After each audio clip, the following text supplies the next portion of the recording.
When people describe particularly evil individuals or regimes, why is it that they use the terms Nazi or fascist, but almost never communist? Given the unparalleled amount of human suffering communists have caused, why is communist so much less a term of revulsion than Nazi? Communists killed 70 million people in China, more than 20 million people in the Soviet Union, not including about 5 million Ukrainians, and almost 1 out of every 3 Cambodians. And communists enslaved entire nations in Russia, Vietnam, China, Eastern Europe, North Korea, Cuba, and much of Central Asia. They ruined the lives of well over 1 billion people. So why doesn't communism have the same terrible reputation as Nazism? Reason number 1, there is, simply put, widespread ignorance of the communist record. Whereas both right and left loathe Nazism and teach its evil history, the left, and I'm talking about the left, not traditional liberals like Harry Truman or John F. Kennedy, has never loathed communism. And since the left dominates academia, almost no one teaches communism's evil history. Reason number 2, the Nazis carried out the Holocaust. Nothing matches the Holocaust for pure evil. The rounding up of virtually every Jewish man, woman, child, and baby on the European continent and sending them to die is unprecedented and unparalleled. The communists killed far more people than the Nazis, but never matched the Holocaust in the systemization of genocide. The uniqueness of the Holocaust and the enormous attention rightly paid to it have helped ensure that Nazism has a worse name than communism.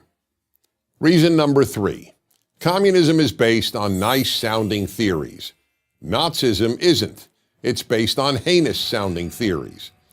Intellectuals in general, including, of course, the intellectuals who write history, are seduced by words, so much so that they deem actions as less significant than words. For that reason, they haven't focused nearly as much attention on the horrific actions of communists as they have on the horrific actions of the Nazis. They dismiss the evils of communists as perversions of true communism, but they regard Nazi atrocities, correctly, as the logical and inevitable results of Nazism. Reason number 4, Germans have thoroughly exposed the evils of Nazism, have taken responsibility for them, and have attempted to atone for them. Russians have not done anything similar regarding Lenin's or Stalin's horrors. To the contrary, Lenin, the father of Soviet communism, is still widely venerated in Russia. And as regards Stalin, as University of London Russian historian Donald Rayfield puts it, quote, people still deny, by assertion or implication, Stalin's Holocaust, unquote.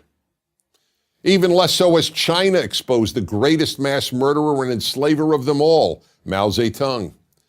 Mao remains revered in China. Every Chinese currency note has his picture on it. Until Russia and China and Vietnam and Cuba and North Korea acknowledge the evils their countries committed under communism, communism's evils will remain less known than the evils of the German state under Hitler. Reason number 5, communists murdered mostly their own people. The Nazis, on the other hand, killed very few fellow Germans. World opinion, that largely meaningless and amoral term, deems the murder of members of one's own group far less noteworthy than the murder of outsiders. That's why, for example, blacks killing millions of fellow blacks in Africa elicits almost no attention from world opinion. And reason number 6, in the view of the left, the last good war was World War II, the war against German Nazism and Japanese fascism. The left does not regard wars against communist regimes as good wars. For example, the American war against Vietnamese communism is regarded as immoral, and the war against Korean communism and its Chinese communist backers is simply ignored. Until the left and all the institutions influenced by the left acknowledge how evil communism has been, we will continue to live in a morally confused world. In the meantime, all good people owe it to the victims of communism to learn what happened to them. Even worse than being murdered or enslaved, is a world that doesn't even know that you were. I'm Dennis Prager. To keep our videos free, click here.